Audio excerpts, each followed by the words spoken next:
Puji Tuhan ya. Jangan lupa besok kita ibadah online. Tetap ada yaitu di gms.church/streaming. Onsite-nya semua juga sudah jalan. Jadi Anda bisa dapatkan informasinya tentunya di semua media kami. Saya hari ini mau menyampaikan tentang doa. Kasih judul doa yang benar dan doa yang salah. Betul.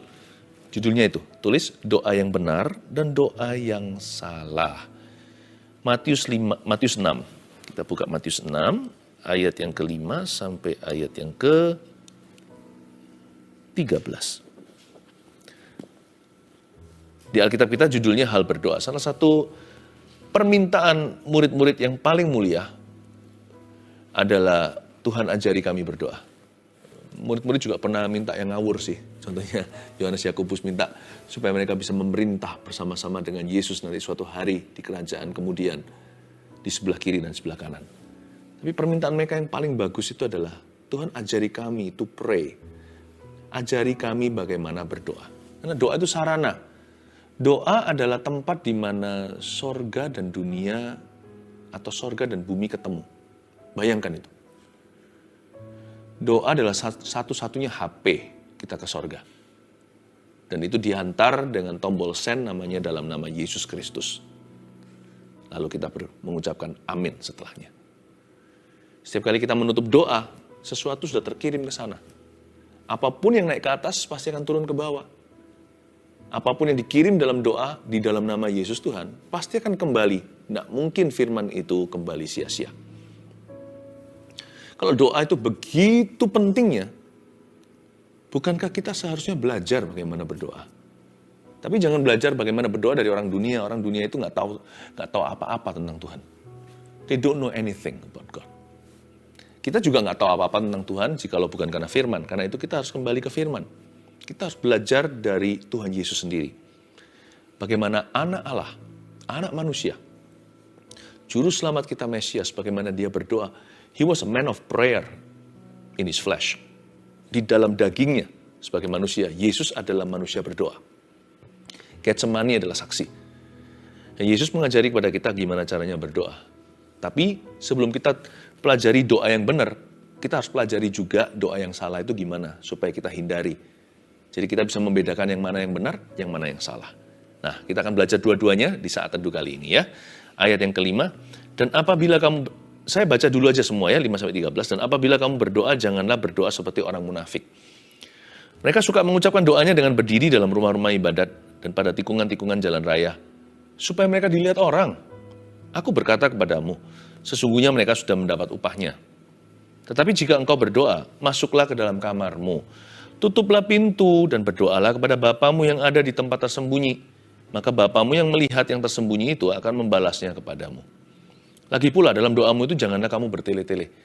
Seperti kebiasaan orang yang tidak mengenal Allah. Mereka menyangka bahwa karena banyaknya kata-kata, doanya akan dikabulkan. Jadi, janganlah kamu seperti mereka. Karena Bapamu mengetahui apa yang kamu perlukan sebelum kamu meminta kepadanya. Karena itu berdoalah demikian. Bapa kami yang di sorga, dikuduskanlah namamu, datanglah kerajaanmu, jadilah kehendakmu, di bumi seperti di sorga. Berikanlah kami pada hari ini makanan kami yang secukupnya. Dan ampunilah kami akan kesalahan kami, seperti kami juga mengampuni orang yang bersalah kepada kami. Dan janganlah membawa kami dalam pencobaan, tetapi lepaskanlah kami daripada yang jahat.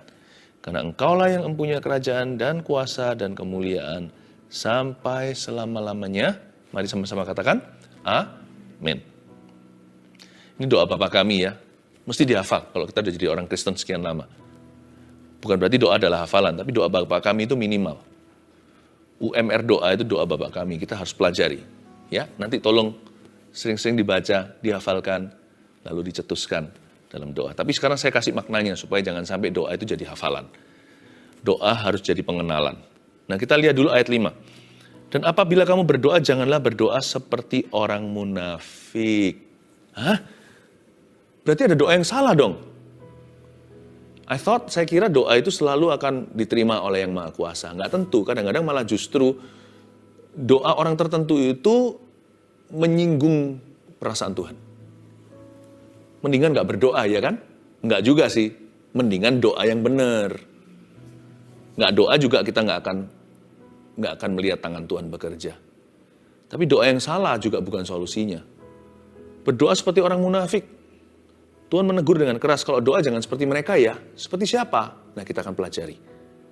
Berdoa seperti orang munafik, jadi doa itu bisa salah ternyata. Kesalahan doa itu bukan terletak pada kata-kata. Karena yang itu Tuhan mengerti. Bayangkan, pada waktu Tuhan menciptakan baby lewat kandungan ibu. Waktu mama kita melahirkan kita, masa kita langsung berbicara? Bayi itu loh nggak jelas kok, minta susu aja, oe. Nanti kalau udah gede, kalau dia belum masih batita, belum lagi fasilida, ngomong apapun juga nggak bisa mengucapkan R. Ya kan, nggak bisa mengucapkan lafal tertentu. Kadang-kadang ngomongnya juga nggak jelas. Coba lihat itu anak kecil sama anak kecil, kalau ngobrol-ngobrol, bayi sama bayi. Ya, mereka nggak tahu ngomong apa aja, kita nggak ngerti. Jadi, Tuhan tidak meletakkan emphasis atau penekanan pada kalimat yang bagus. Intisari doa bukan pada kata-kata indah. Berarti kesalahan yang membuat hati Tuhan keberatan tidak mungkin adalah susunan kalimat. Tuhan berkata, berdoa seperti orang munafik, yang salah itu bukan kata-katanya, tapi motivasinya. Itu yang Tuhan pandang berat. Itu nomor satu. Kata-kata itu bisa tambal sulam. Kata-kata bisa diperbaiki. Ya, ada orang yang gagap, gak apa-apa.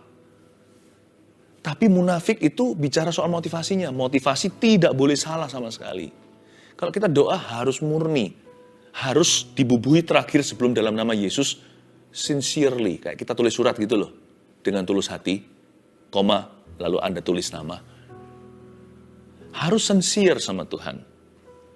Karena doa orang yang benar bila dengan yakin didoakan sangat besar kuasanya. Bukan karena doa itu sempurna, tapi karena yang mendoakannya. Doa orang yang benar. Berarti Tuhan titik beratnya terletak pada orang yang benar.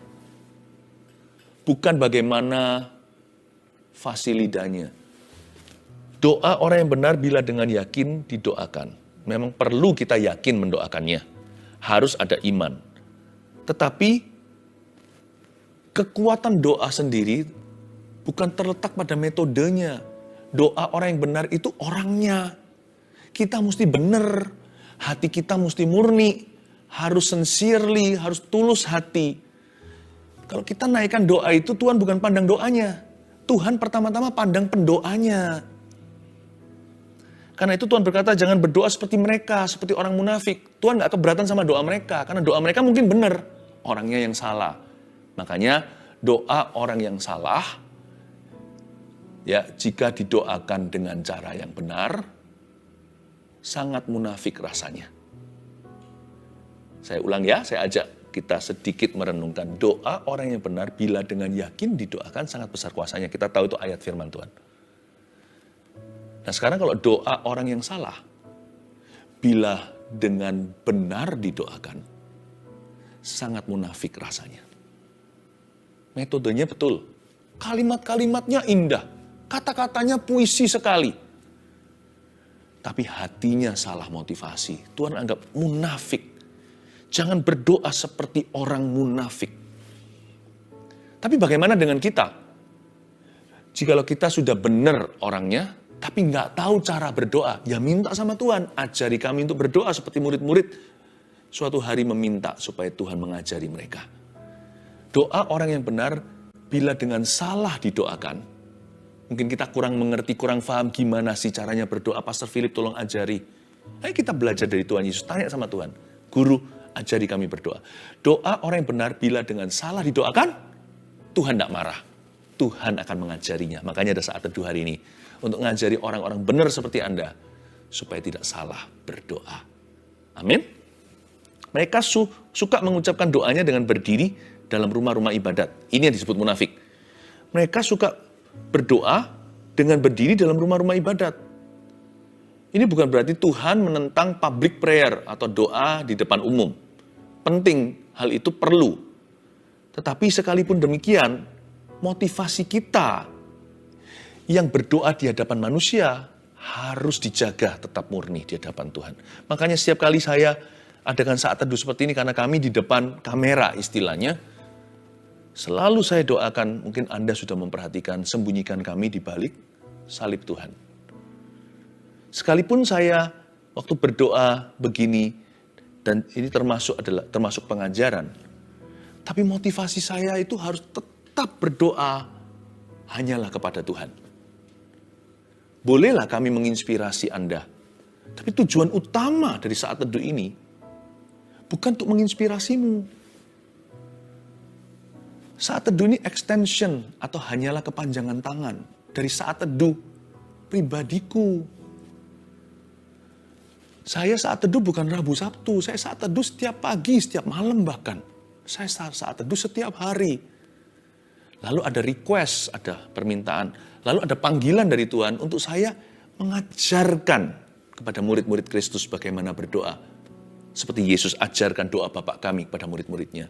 Makanya ada saat teduh hari ini. Boleh kita itu public prayer, doa di depan umum atau di hadapan orang. Tapi tetap jaga ya hatinya supaya murni. Pesan khusus bagi orang-orang yang melayani atau yang terlibat dalam pelayanan. Tiap hari harus cuci hati. Kita minta untuk dibasuh dengan darah Yesus. Tuhan ingatkan aku, intisari pelayanan itu bukan kepada manusia, tetapi kepada Tuhan. Saya selalu ingat 5 jari saya waktu saya melayani Anda. I do this for Him. Yes, saya melakukan ini untuk memberkati Anda. Tapi ujungnya dan terutama, yang terutama adalah untuk memuliakan namanya. I do this for Him. Waktu setiap kali saya angkat tangan lihat 5 jari saya ingat saya lakukan ini untuk siapa. Saya bukan lakukan ini untuk Anda. Public prayer boleh nggak? Harus itu ada tempatnya. Sebab Tuhan menempatkan teacher atau guru-guru di dalam tubuh Kristus. Untuk mengajari umatnya. Pastor atau gembala-gembala. Tuhan punya rasul-rasul, nabi-nabi, dan penginjil-penginjil juga. Tapi mereka pun tidak perkecualian. Mereka pun dituntut untuk menjaga hatinya murni. Pesan khusus bagi orang yang melayani. Yang berdiri dalam rumah-rumah ibadat. Jangan seperti ahli Taurat dan orang-orang Farisi. Mereka itu sukanya berdiri di depan orang. Padahal aslinya dalam hidup pribadi mereka jarang berdoa. Jadi malaikat tertegun ketika mendengar mereka berdoa di gereja. Kok hebat sekali ya, kok heboh sekali. Padahal kalau di rumah sepi, sunyi senyap. Tidak pernah terdengar suara orang itu mengetuk pintu sorga. Tapi kalau di gereja, dia yang paling rame. Dia yang paling menyolok. Nggak boleh. Nggak boleh. Pelayanan kita harus menjadi kepanjangan tangan hidup pribadi kita yang asli. Nggak boleh. Ya. Orang-orang Farisi ahli Taurat itu sukanya doa untuk show off. Dan pada tikungan-tikungan jalan raya, kok bisa ya? Begini loh. Orang-orang yang ortodoks sekali, iman Yahudinya saat itu, bahkan di zaman Yesus, mereka itu doa paling tidak 3 waktu.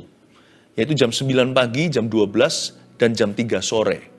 Ingat ya, waktu Petrus naik sembahyang dia berdoa, dia masih ada kebiasaan Yahudinya, sekalipun dia Kristiani.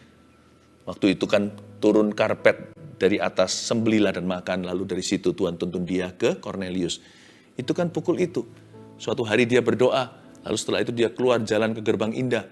Ya pukul-pukul, ya di jam-jam doa orang Yahudi. Pukul 9 pagi, 12, dan 3 sore. Jadi orang-orang ini, orang Farisi, seringkali memang sengaja by planning. Jadi kalau sudah dekat nih, jamnya sudah mendekati jam 3 sore katakan, dia memang sengaja keluar di tempat umum, supaya dong seperti Cinderella, dia langsung berlutut di tikungan jalan untuk dilihat sama orang. Dia angkat tangannya, ya. Dia memang sengaja, dari dalam rumah dia sudah sengaja, dia keluarnya 3:4, supaya nanti di tikungan jalan tepat pukul 3. Jam 3 persis dia akan berlutut di sana, membuat semua orang terkagum-kagum betapa rohaninya. Jadi intisari doa mereka sudah bukan lagi kepada Tuhan, tapi untuk dikagumi oleh manusia. Supaya mereka dilihat sama orang, itu kayak ayatnya. Aku berkata kepadamu di ayat 5, sesungguhnya mereka sudah mendapat upahnya. Kata mereka sudah mendapat upahnya itu artinya they have received their natural rewards. Karena yang mereka cari adalah kekaguman manusia. Nah kalau ada satu orang aja yang mengagumi, sudah impas dengan Tuhan. Tuhan nggak perlu menjawab doa mereka, Tuhan nggak perlu membalaskan apa-apa, Tidak perlu ada kebajikan kemurahan mengikuti mereka, karena mereka sudah dapatkan yang mereka inginkan. Mereka ingin kekaguman, dan kalau mereka dapat pujian manusia, ya sudahlah. Mereka sudah mendapatkan upah alami yang dinanti-nanti. Berarti dengan kata lain, kalau kita tidak munafik seperti orang Farisi ini, kalau kita doanya sungguh-sungguh cari wajah Tuhan, ya bolehlah cari tangannya, tapi lebih seru cari wajahnya karena kita dapat pribadinya. Daripada kita cari berkatnya, kita cari hatinya. Nah, kalau kita kayak gitu berdoanya, kalau kita seperti itu mencari Tuhan, kita akan memperoleh upah yang sorgawi. Berarti kalau orang Farisi bisa dapat upah yang alami, natural reward, berarti doa itu ada supernatural reward dong. Iya ya. Berarti memang doa itu menarik perkara supranatural dalam kehidupan kita. Perkara-perkara yang rohani, perkara-perkara yang tidak masuk akal, perkara-perkara yang tidak alami dalam hidup ini. Perubahan hidup orang itu dari dulu ya begitu, kok bisa dia berubah hari ini jadi begini? Doa bisa membuat semua itu terjadi. Berarti kalau Tuhan berkata, orang-orang yang suka doanya itu pura-pura, dipas-pasin waktunya supaya persis di tikungan jalan raya, orang-orang itu berdoa supaya dilihat sama orang, dan orang-orang itu sudah dapat upahnya, yaitu upah alaminya, hanyalah pujian manusia, berarti doa yang asli ada berkat supra alami. Ya kan? The other side of the coin. Waktu saya baca begini, saya melihat bahwa di dalam doa terkandung perkara-perkara Allah. Ayat 6, tetapi jika engkau berdoa, masuklah ke dalam kamarmu, tutuplah pintu, dan berdoalah kepada Bapamu yang ada di tempat tersembunyi. Maka Bapamu yang melihat yang tersembunyi akan membalasnya kepadamu. Ini dia. Jika kita berdoa, ayat 6, masuklah ke dalam kamarmu. Kata kamar di situ dalam bahasa Yunaninya, itu treasure room artinya. Atau kamar di mana disimpan harta tersembunyi, hidden treasure. Seperti di bank itu juga ada ya, namanya SDB, Safety Deposit Box. Masuk ke sebuah tempat, dikelilingi besi, temboknya semuanya, lalu di sana ada kotak-kotak, orang bisa keluarkan dan simpan hartanya. Itu adalah harta, kamar, ruang yang khusus untuk menyimpan harta-harta pribadi. Treasure room namanya, itu dalam bahasa Yunani. Tapi jika engkau berdoa, masuklah ke dalam your treasure room. Masuklah ke dalam kamar harta karun. Dari sini saya mengambil kesimpulan bahwa prayer di dalam doa ada banyak berkat Allah. Seorang teman pernah berkata dulu, ya, dalam keluguannya sih, banyak doa, banyak berkat. Kurang doa, kurang berkat, tidak berdoa, tidak ada berkat. Yang nggak bisa diartikan mentah-mentah, karena kita berdoakan bukan supaya kita dapat berkat, kita berdoakan untuk mengenal Tuhan.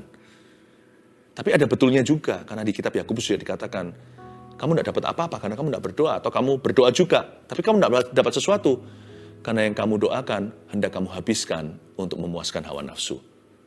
Meskipun doa bukan demi mencari berkat, tapi mencari wajah Allah. Tapi doa mendatangkan berkat. Karena doa itu, kata Alkitab, di kitab ini, bahasa Yunaninya, doa itu treasure room atau ruang harta karun. Kalau kamu berdoa, masuklah ke dalam ruang harta karunmu. Di mana tidak ada orang selain Bapamu di sorga. Tutup pintu di belakangmu. Seperti seseorang masuk ke SDB atau Safety Deposit Box. Masuk di dalam perbankan, masuk di dalam ruang itu. Ya kan? Member-membernya. Dia masuk ke dalam, pintu di belakang ditutup, supaya dia seorang diri, giliran nanti.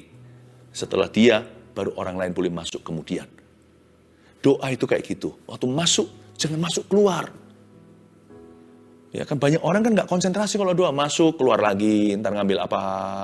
Masuk lagi, ngambil snack. Masuk lagi nanti, oh ya HP ketinggalan. Nanti masuk lagi, nggak pernah sungguh-sungguh hati. Waktu Anda masuk, selesaikan di sana. Nanti customer berikutnya sudah menunggu. Begitulah ceritanya. Habiskan waktumu di situ. Sampai ketemu yang kau cari. Sampai kau dapatkan yang kau rindukan. Tutuplah pintu. Masuklah dalam kamar, tutuplah pintu. dan berdoalah kepada Bapamu. Ayat 7. Lagi pula dalam doamu itu, janganlah kamu bertele-tele seperti kebiasaan orang yang tidak mengenal Tuhan. Mereka menyangka bahwa mereka, karena banyaknya kata-kata, doanya akan dikabulkan. Ini interesting sekali loh. Jadi jangan kamu seperti mereka, karena Bapamu mengetahui apa yang kamu perlukan sebelum kamu meminta kepadanya. Ayat 7, lagi pula dalam doamu itu jangan kamu bertele-tele. Kata bertele-tele ini dalam bahasa Yunani-nya, kita belajar bahasa-bahasa lain ya. Anda bisa catat, batalogeo, B-A-T-T-A, L-O-G-E-O. Saya ulang, B-A-T-T-A,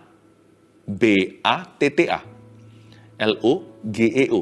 Batalogeo itulah bertele-tele, yang artinya, are you ready? Bla bla bla. Itu dia. Lagi pula dalam doamu itu janganlah kamu bla bla bla.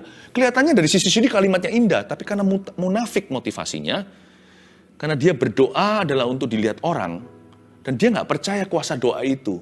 Itu hanya rutinitas belaka baginya. Dia nggak percaya di dalam doa terkandung kuasa supra alamiah, terkandung berkat Allah yang nggak kelihatan. Dan orang seperti itu doanya bisa saja disusun dengan begitu manisnya, kalimat-kalimatnya bukan hanya rapi, tetapi puitis sekali.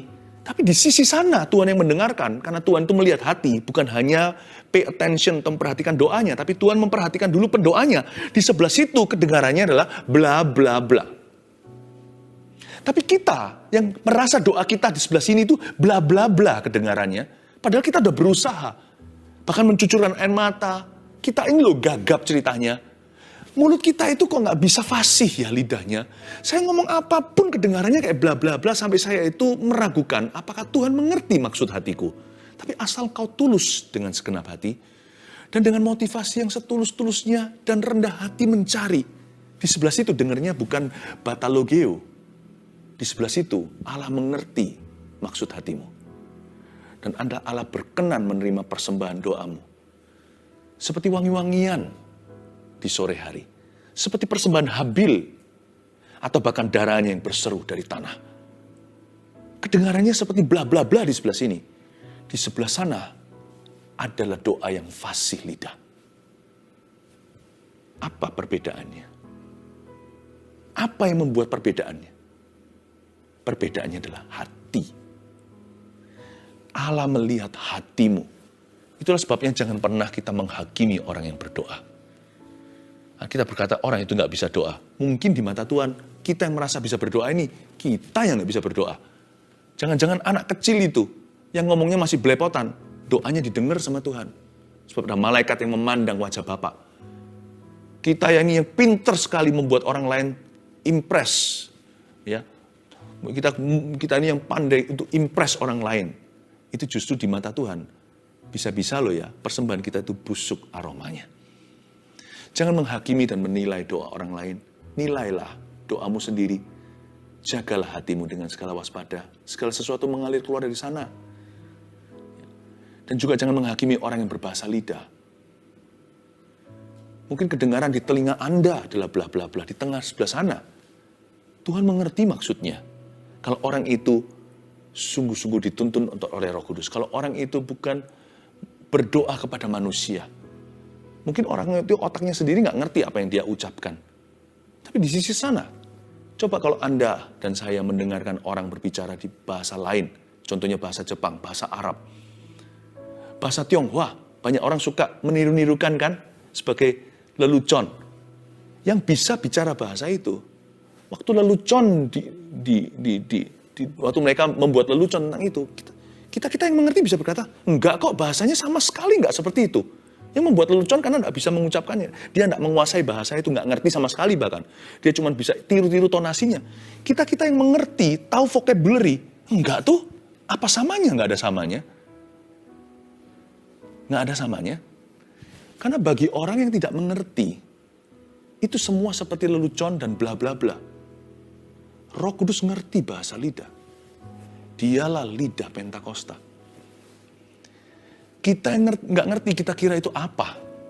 Tapi itu bahasa sungguhan di hadapan Tuhan. Hanya karena kita nggak bisa berbahasa Jepang atau berbahasa Arab. Jangan kira bahasa mereka aneh, karena dari sisi mereka yang menguasai bahasa itu bahasa yang absah.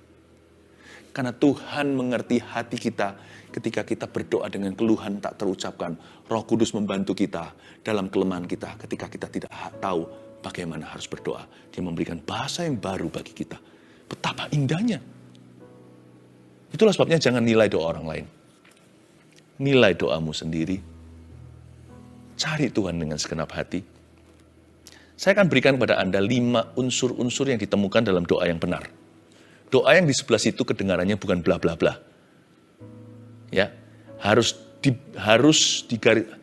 diwarnai dengan kelima nilai ini, kelima sifat ini. Oke, kita baca sekarang doa Bapa kami, saya jelaskan satu persatu ayat 9, karena itu berdoalah demikian. Ya. Bapa kami yang di sorga. Berhenti. 1, doa yang benar selalu mengandung hal-hal ini. Pertama, keintiman. Keintiman dengan Tuhan. Kalau hati kita itu ada kerinduan untuk mendekat sama Tuhan, sekalipun kita itu merasa doa kita itu bla bla bla, kita sudah mulai berdoa. Mendekat pada Tuhan adalah tindakan berdoa. Bahkan sebelum kita mengucapkan kalimat-kalimat doa. Bahkan sebelum kita masuk ke kamar kita dan tutup pintu di belakang kita. Waktu hati kita ada sebuah kerinduan untuk saat teduh contohnya. Aku mau mencari Tuhan. Doamu sudah dimulai, sekalipun waktu itu masih di kantor. Sekalipun waktu itu masih di mobil dalam perjalanan pulang ke Roma, macet lagi. Sekalipun Anda ibu rumah tangga yang sedang memasak sekarang, sebentar lagi suami pulang. Anak-anak juga sudah lapar. Anda sudah mulai masuk di dalam doa itu, jikalau unsur ke-1 sudah terjadi di hatimu.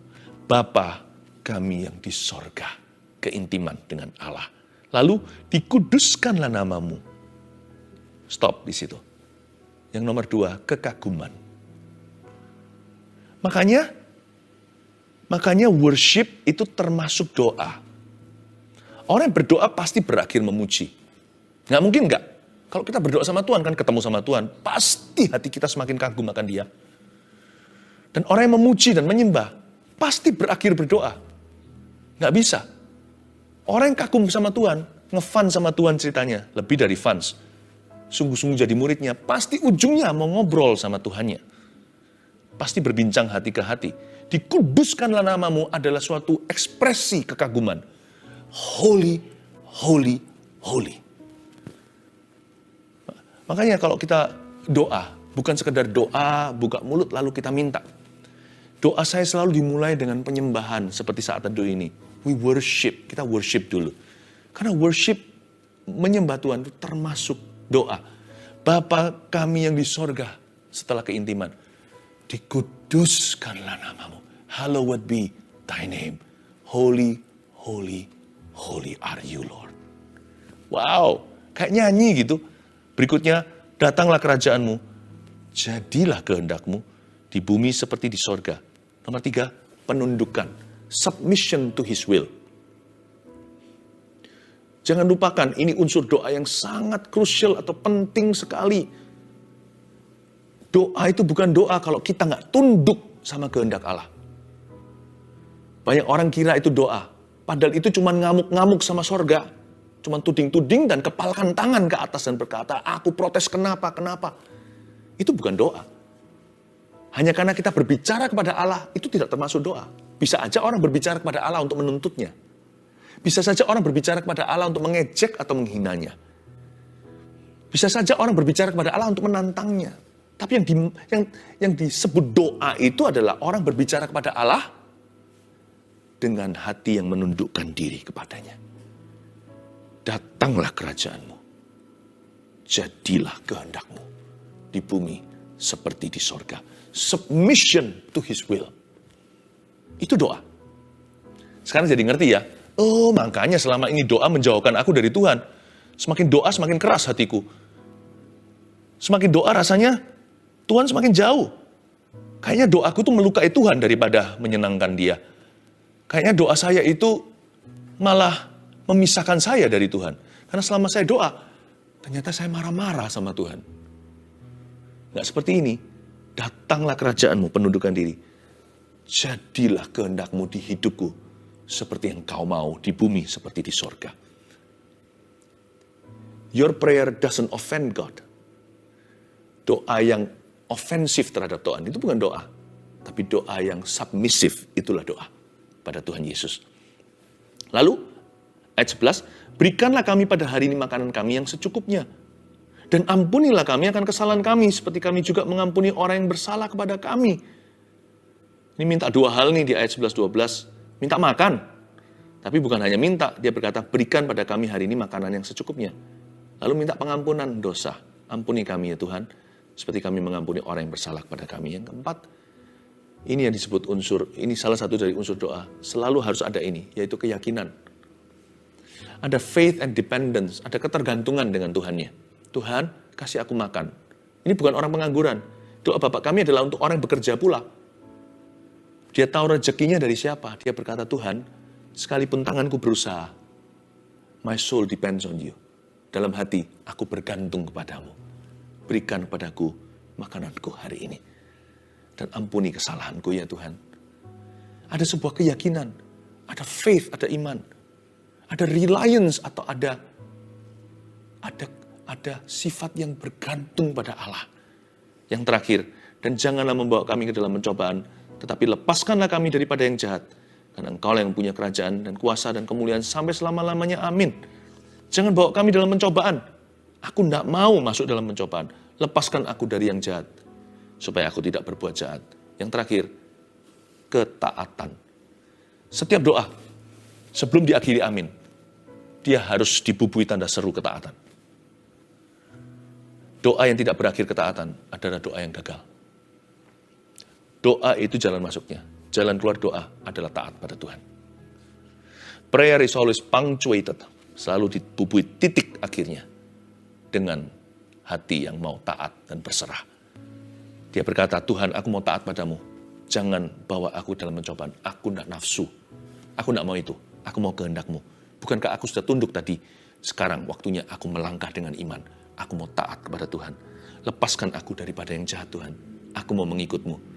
Hanya Engkau saja. Luar biasa. 5 hal ini adalah unsur-unsur dalam doa yang benar. Sekalipun kalimat Anda dan kata-kata, susunan kata-kata kita seperti bata logeo, hanyalah kedengaran bla bla bla di telinga manusia. Jangan pedulikan. Di telinga Anda, di telinga Allah, menjadi persembahan yang harum dan wangi di hadapan Tuhan. Selama ada keintiman, kekaguman, penundukan, keyakinan dan ketaatan, doamu diterima oleh Tuhan. Jangan lupa, tombol send-nya adalah di dalam nama Tuhan Yesus Kristus. Amin.